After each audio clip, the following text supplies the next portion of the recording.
Una familia completa, padre, madre y 4 hijos pequeños desaparecen de la nada.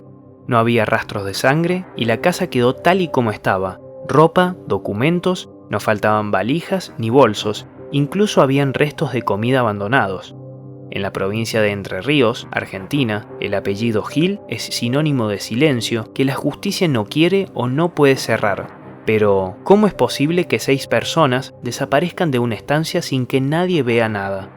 En este video vamos a hablar del caso que hasta el día de hoy conmociona a la provincia de Entre Ríos y a la Argentina tras 24 años de silencio absoluto. Te recuerdo que si te gustan este tipo de videos, te invito a suscribirte y quedarte hasta el final, porque lo que descubrieron en las últimas excavaciones podría provocar un giro inesperado en la causa.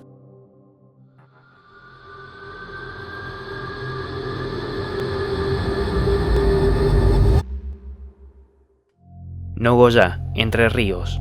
Es el año 2002.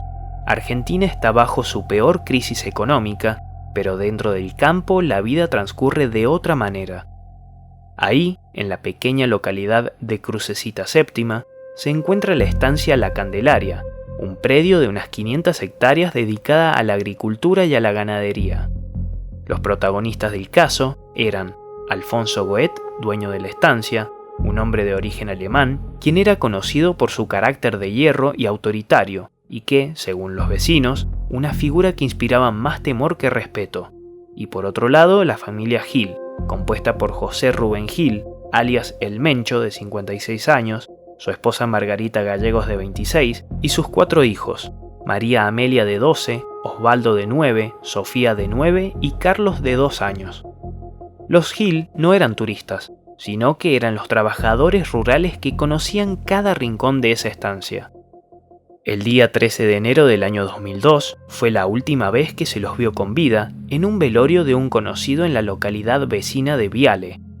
Regresaron a la estancia esa misma noche y lo que nadie esperaba es que, al salir el sol el lunes 14, la casa de los Gil se convertiría en sinónimo de silencio.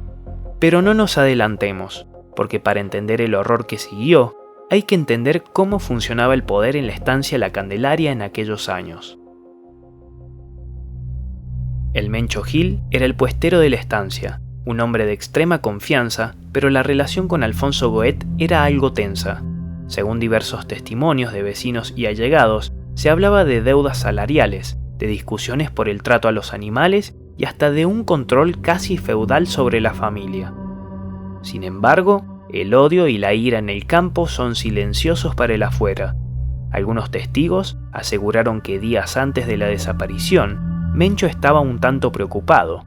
Algunos decían que había visto algo que no debía, mientras que otros que planeaba dejar el trabajo. Margarita, su esposa, trabajaba en la escuela rural cercana como cocinera. Ese lunes 14 no se presentó a trabajar. Pero lo más perturbador del caso es que el patrón, Alfonso, jamás denunció la ausencia de la familia que cuidaba su estancia. Es más, el campo siguió funcionando los días siguientes como si los Gil jamás hubieran existido.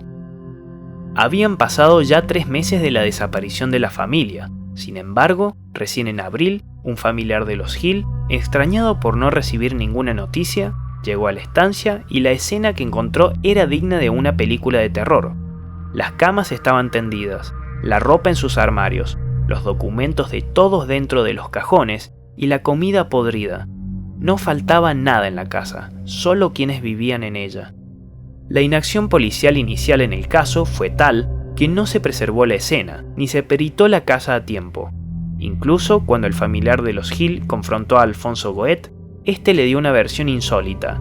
Le dijo que los Gil se habían ido de vacaciones o a trabajar a otro lado. Pero ¿una familia con 4 niños se va a trabajar a otra provincia dejando sus documentos y su ropa? Lo que había comenzado como una presunta fuga por la crisis económica se había convertido en la sospecha de una masacre planificada en la que todas las miradas comenzaron a apuntar hacia una sola persona, el dueño de la estancia, Alfonso Goet. Entre el año 2002 y 2010, la causa fue un desfile de pistas falsas. Se dijo que estaban en Paraguay, como así también se dijo que estaban en Chaco, pero mientras tanto, en Nogoyá, Entre Ríos, los rumores eran macabros. Estaba surgiendo la teoría de pozos de agua sellados con cemento poco después de la desaparición.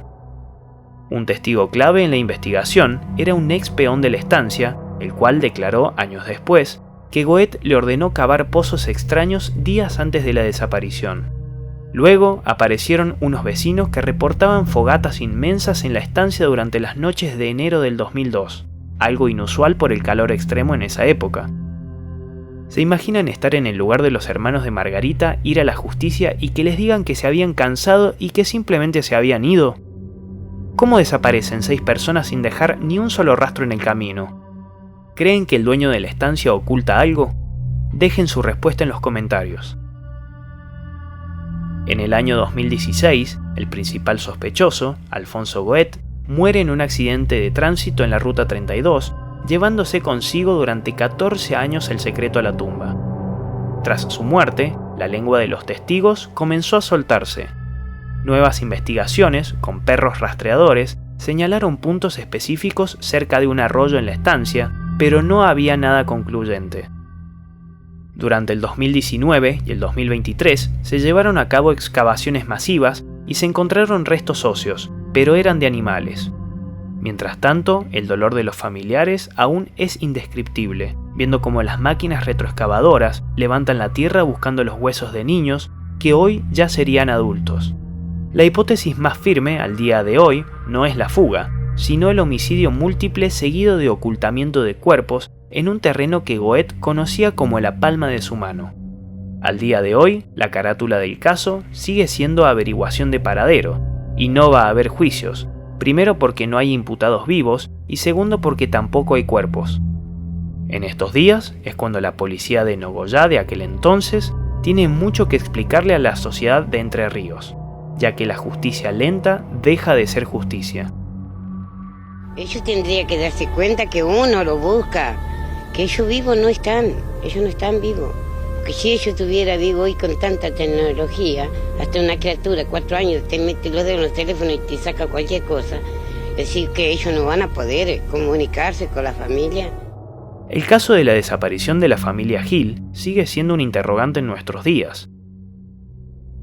¿Creen que los cuerpos siguen dentro de las 500 hectáreas de la Candelaria o que fueron trasladados?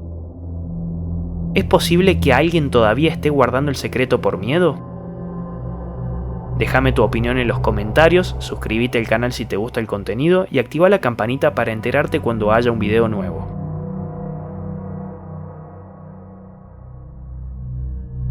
¿Sospecha de Goethe, el dueño del campo? Sí, yo sospecho de él, por eso se mató.